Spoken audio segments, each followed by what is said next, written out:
Spring, good morning. Thank you for being with us on this fireside chat in the middle of summer. I guess it feels like being inside a fireplace outside.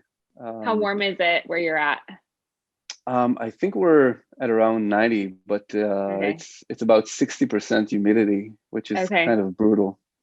So That it's is not very brutal. nice. Yeah, Yes. but Yeah. it is what it is. But I'm a summer kind of person. I hate hmm winter. Winter makes me depressed, especially winter in New York. Coming from the Middle East to New York is not easy when you talk about winter. But anyway, weather aside, thanks again for the opportunity. Let's start with you telling us a little bit about yourself. Okay. Well, in the real estate space, I started in real estate when I was 22.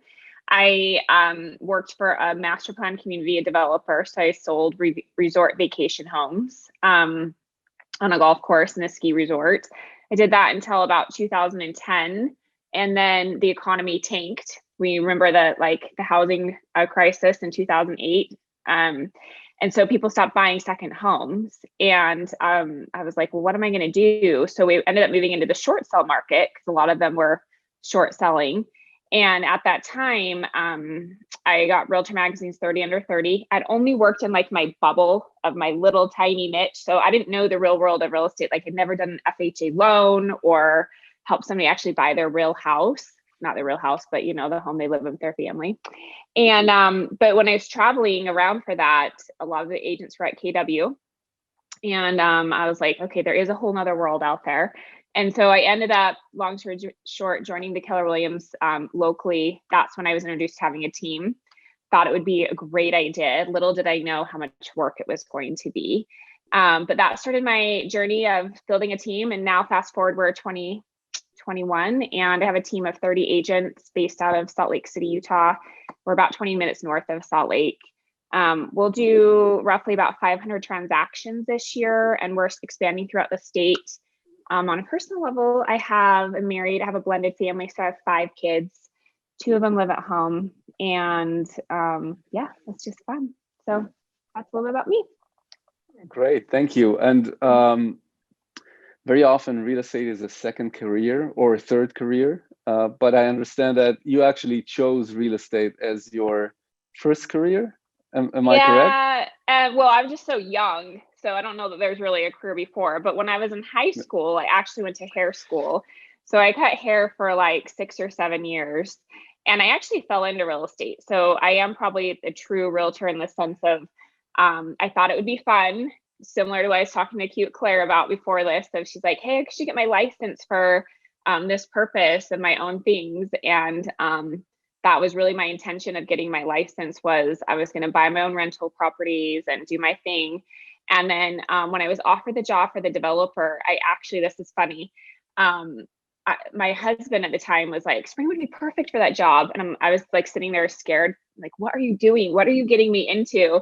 And I got the job interview and they're like, okay, what's your email address? I didn't even have an email address at the time. So I remember running home and being like, help me set up an email. I mean, you have to remember this was like 20 years ago, but yeah. So anyway, it's my only real professional career I've had. But no, it wasn't actually, I didn't intend for it to turn into what it's turned into, but I'm grateful that it has. So Would you advise 20-year-old Americans to pursue such a career?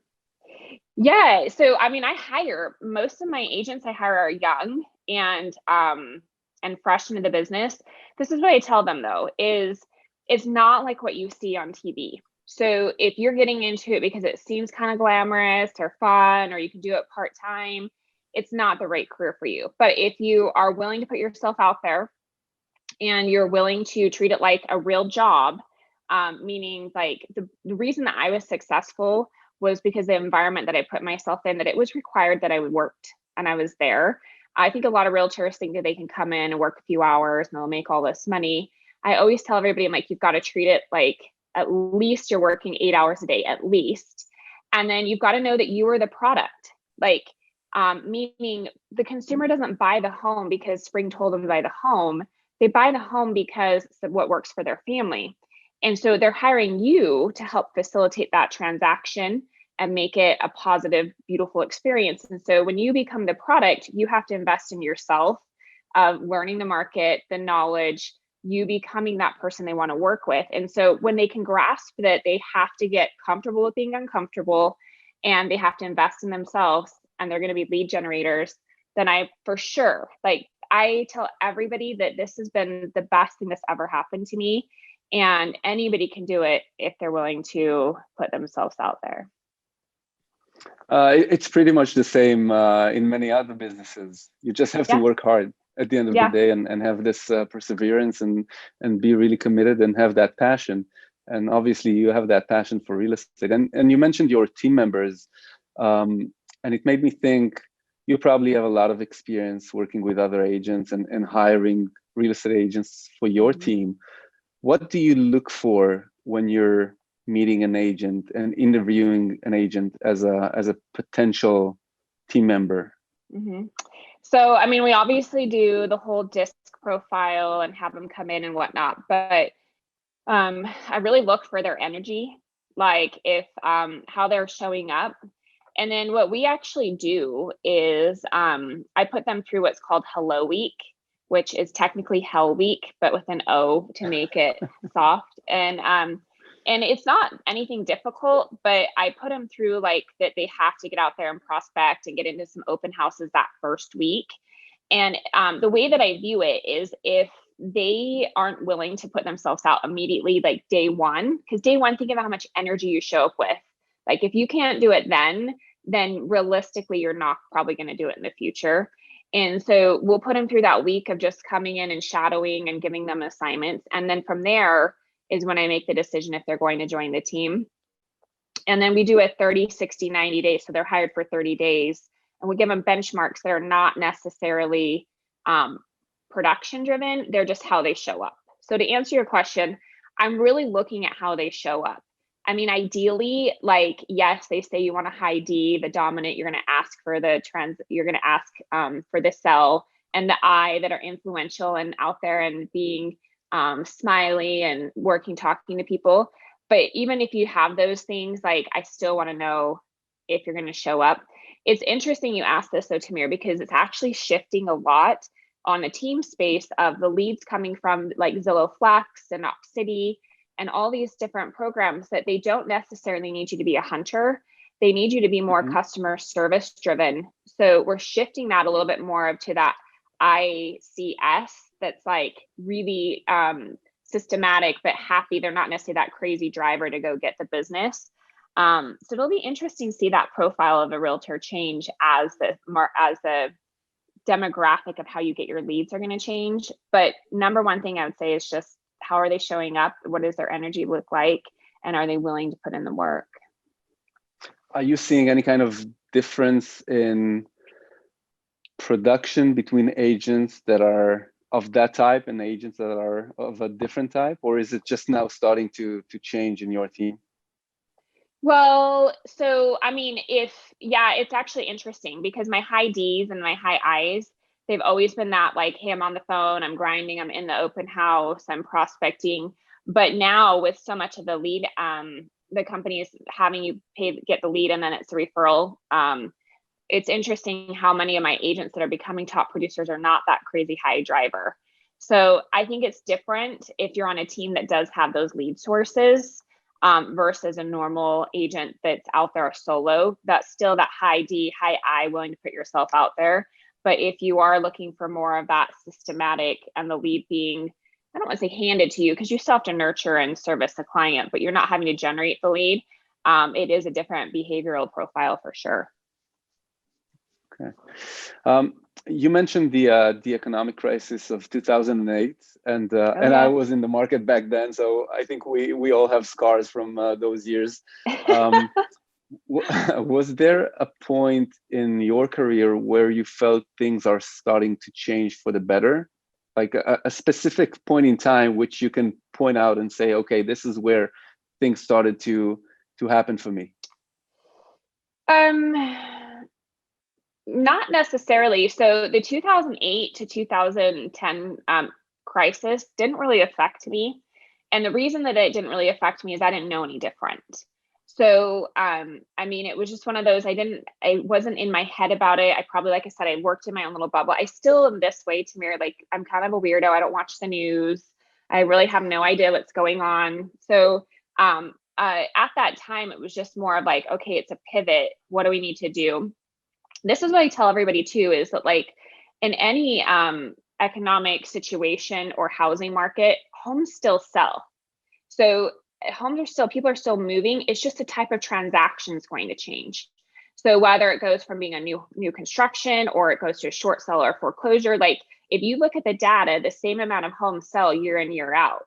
So it's our responsibility as an agent to kind of shift that and change it. I will say, so early in my career, it was like insane of how many people were buying vacation homes. I mean, we crushed it.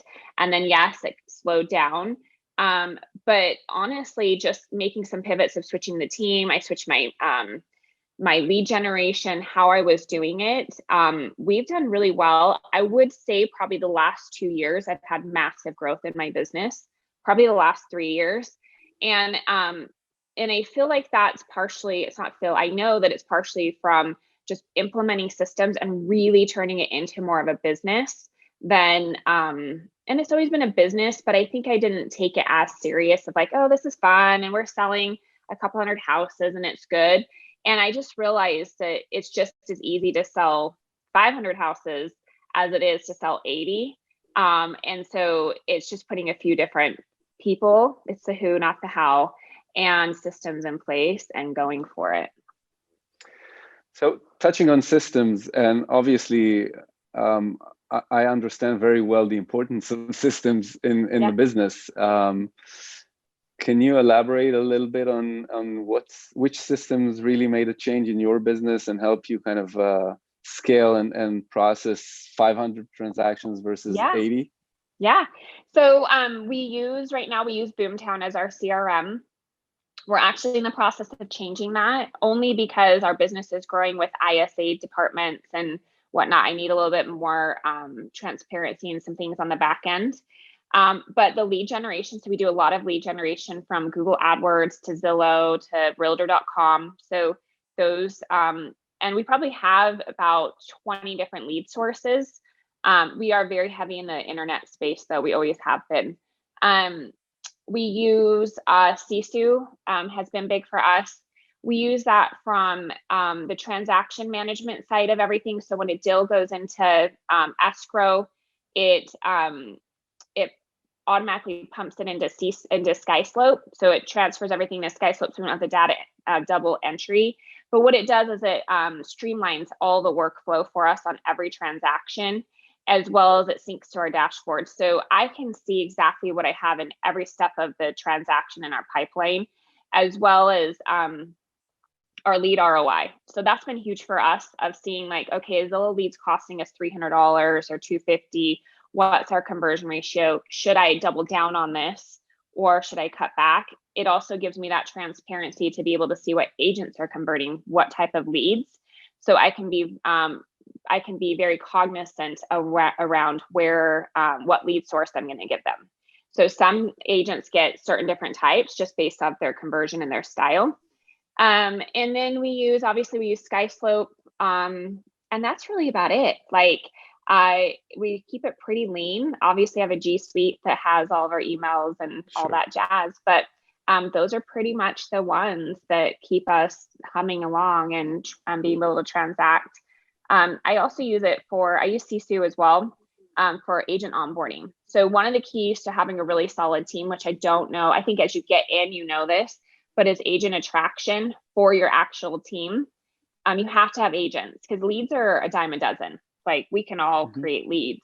So at this point, it's the agent attraction. So we have a workflow of their complete onboarding to their first 30, 60, 90 that they follow through on that. And that's been super helpful as well. Got it. You mentioned ROI on leads, and this is something that I know many agents are not paying enough attention to because it's complicated, because you don't always know how to measure it, because you don't know how to calculate it. So it sounds like there's a lot of analysis being done in the background in your business. Is anyone helping you with that, or is it things that you do by yourself? So Sisu does it all. So it automatically, I have a Zapier integration, and also they have direct API to a lot of the large CRMs. So the lead goes into Boomtown at this point, it automatically filters in the numbers in my backend of Sisu. So my staff, once a month, goes in and puts what my leads spend, my overall. So let's say I spend 30 grand a month on Zillow right now.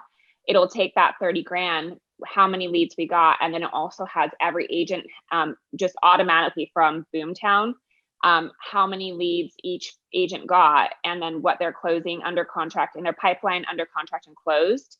So I can see who's performing on that lead source, how much it cost me per lead and how much it cost me per closing, and what each agent's conversion ratio, and then overall what our conversion ratio is. So it's crazy helpful. If you're a team owner, I would tell you it's imperative you know this, and not even a team owner, as an agent, it's imperative you know this. But like, for example, I charge a different split on different lead sources because some are more expensive than others.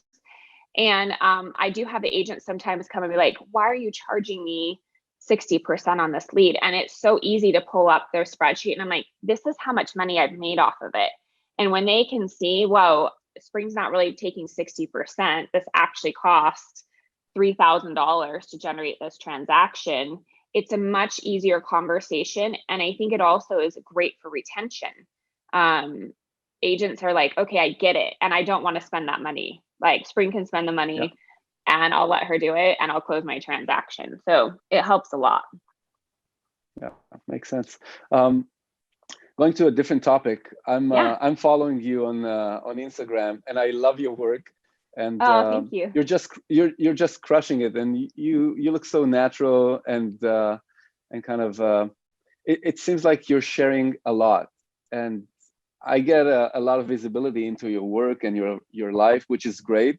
And I'm always jealous of people who are crushing it on social media. So can you give me a couple of tips on how to become great at social media? What does it take? Well, I don't think I'm great on social media, just so you know, but I appreciate that. But I'll tell you what I do. So I actually use Airtable, which is just a software, and we map out the posts for the week, just like, hey, so I do, like, I hate telling people it's not completely organic, and just like Mondays are this, Tuesdays this, Wednesdays this, Thursdays this, Fridays this. And truthfully, Tamir, I'm busy. Like, the last thing I have to think about is what my social media. So I do plan it. Monday morning, 8:45, I get on, I look at what we're going to post, and I write all the captions of what it is. And if it's filming, I film every Friday. I have a film crew. We film every Friday of whatever content I'm going to have. So I have a huge library of stuff. And then like I said, I write it all. At one point I wasn't writing it, and I'm like, this just doesn't sound like me. So we'll put the pictures in, and then I'll tell them yes or no, and then I'll write the caption. My Instagram stories is just when I feel like being like, hey, what's up? My kids hate it. They're like, Mom, stop putting me on here. But I'm like, whatever, Yeah. And I'm generally a happy person. Like, I don't really, I know that people love like that there's a problem, but I don't really have any problems. So sometimes people are like, oh, it's all unicorns and rainbows. I'm like, it kind of is. And if it's not, like, I'm not going to go tell you how horrible my day was, because it probably wasn't that horrible, So but that's how we do it. Is I systemize it every Monday, 8:45. I'm writing the post, and then it's done. Got it. So how many hours a week would you say you're putting into social media? I don't know, planning, executing, filming. Is it 2-3 hours? I probably put in 30 minutes.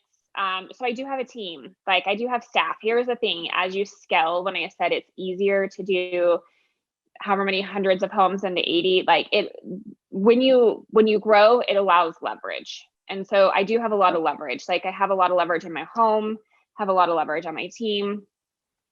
We use a lot of virtual assistants. My whole business, besides 2 employees, are ran from the Philippines. And so that's a whole nother topic. I'm happy to get into it, but I love it. I've done it that way for a long time. I use Fiverr a lot. Like, they're my jam. So I probably personally spend 30 minutes on it.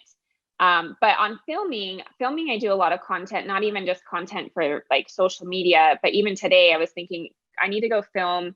We have a training library that walks you through like step by step from becoming a brand new agent to how we use all of our systems.